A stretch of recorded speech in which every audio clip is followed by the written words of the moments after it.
Somerville is a small town, 2.5 square miles in area. There's 4 fire companies located in 3 separate buildings and spread throughout the town. The police department, its current location is a former beer distributor warehouse, sorely in need of being demolished. In the late 1990s, a couple of firemen started talks about we need to consolidate the 4 volunteer companies into one location for efficiency.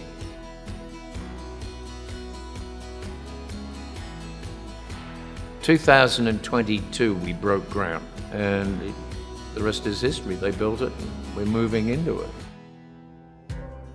I got a telephone call one day from a woman by the name of Stacey Wortman, said, I hear you're building something, I'd like to talk to you. I grew up in Somerville, so I've lived here my whole life.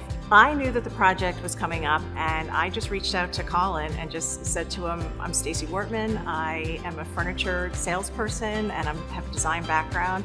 I'd love to talk to you about your project. I'm sure that there's some help that we could give to you.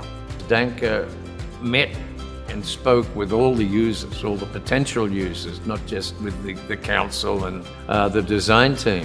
Even though there was an architect involved and there were initial plans provided for the space, until you sit down and talk to the individual users, you don't really know what they need. And I worked directly with several of the police officers from Somerville, several members of the fire department, spoke with members of the rescue squad, and then with the OEM to make sure that we weren't doing a blanket solution that wasn't specific to each unique department. Stacey was the lead person. I think she did most of the design too.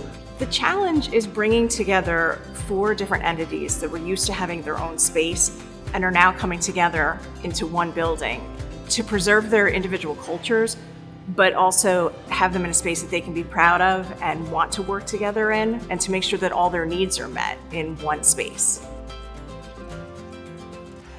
Dancker is a true integrator. We're not just selling furniture, we're building solutions. The whole thing is custom solutions. So we built workstations specifically designed for firemen when they come off a call. We got special high-end lockers for the police and the firemen. So we partnered with Space Saver, and they were able to provide us with lockers for the police officers that have ventilation. We also worked with Sit On It, who provided us custom solutions for the task chairs for the police officers that had drop-down arms so that they could have room for their holsters and their radios. I think the most novel is, and I have to laugh at the word, we got a dirt wall, but it's not made of dirt. The original plan did not allow for any drywall separation in the space. And in lieu of doing traditional drywall, I engaged the dirt team and said, hey, what can you do for these folks? They need privacy. They also want to let light in. It needs to work with the furniture that we've already ordered. How can we solve for this? And they came up with a fantastic solution.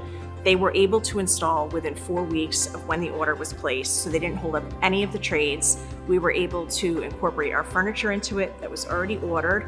We were able to incorporate all the electric and IT into the wall. So it was a perfect partnership between Dirt and Dancker.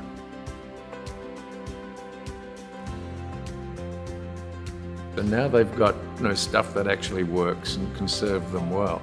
And that came about by just having conversations and Dancker sort of saying, what do you need and how do you use it? It was important that this building be successful because these are the people that serve our community. They're the people that we count on and we call in the middle of the night when there's a fire or when somebody's breaking into our home or when we need a ride to the hospital. And it's important that they know that they're valued and appreciated and they have a building that reflects the commitment that they give to our community.